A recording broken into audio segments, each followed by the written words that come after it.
Good evening, everyone. And this is the most important and frequently asking questions in your university exam in nursing management. Okay, delegation. Delegation, the definition is the delegation is the assignment of authority to another person, normally from a manager to the subordinate, to carry out specific objectives. Okay, delegation is the assignment of authority to the person, normally from a manager to the subordinate, to carry out specific objectives. Okay, next is elements. The mnemonic is ARA, that is authority, responsibility, and accountability. Next one is purposes.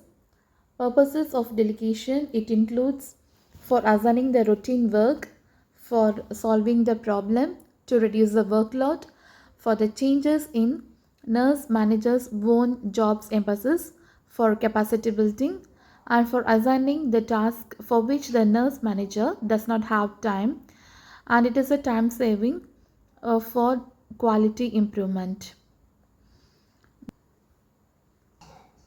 Then principles of delegation, it includes we have to select the right person to whom the job is to be delegated, delegate both interesting and uninteresting tasks, provide subordinates with enough time to learn, delegate gradually, delegate in advance, consult before delegating, and avoid gaps or overlapping. These are all the principles to be followed while we are delegating the work. Then process or steps of delegation. The mnemonic is DADAR. Okay, D, determination of task or determination of results expected. A, assignment of task. D, delegation of authority for accomplishing task. And R is responsibility and A is accountability. Okay, so determination of results expected, assignment of task, delegation of authority for accomplishing the task, then accountability, and the last one is responsibility. Next heading is strategies for successful delegation. So here we had to plan ahead, identify necessary skill and education levels to complete the delegated task, select capable personnel, communicate goals effectively, empower the delegate, set guidelines and monitor progress, monitor role and provide guidance, evaluate performance, reward accomplishment. Next heading is types of delegation. It includes two types, informal delegation and formal delegation. Formal delegation, in the sense, it is the downward delegation is effective to the extent of acceptance and respect for formal authority. It is found in the exercise of authority defined by the organizational roles. Okay, then informal delegation, it means it occurs because people want to do something, not they are told. It is something that it's not formally required to be done. Bottom up delegation and lateral delegation mostly occurs in informal organizations. Okay, common delegating errors.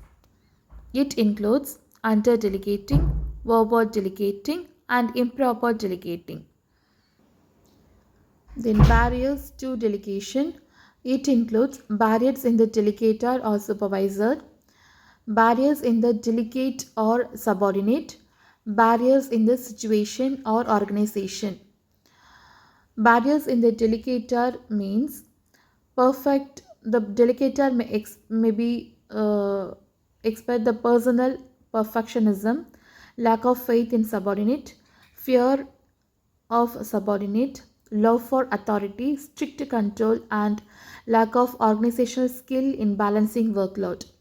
Barriers in delegate or subordinate, it includes a lack of experience of the subordinates, lack of competence, lack of self-confidence, lack of incentives, fear of harsh criticism from supervisor, over dependence on the boss and over workload for the subordinates.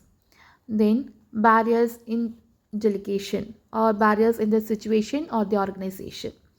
It includes small size of the organization, decreased team spirit, lack of proper communication, confusion in responsibility and authority, urgency, having no time to explain, criticability of decisions.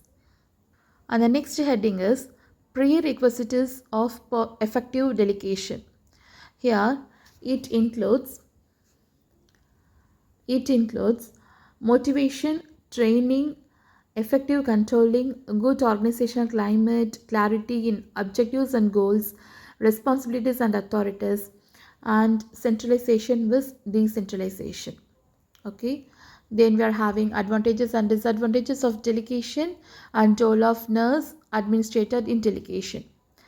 In short, up to this, we have seen about the definition, elements, principles, purpose, types, then common delegation errors, barriers to delegation, prerequisites of effective delegation, advantages and disadvantages, and role of nurse administrator in delegation. Thank you for watching.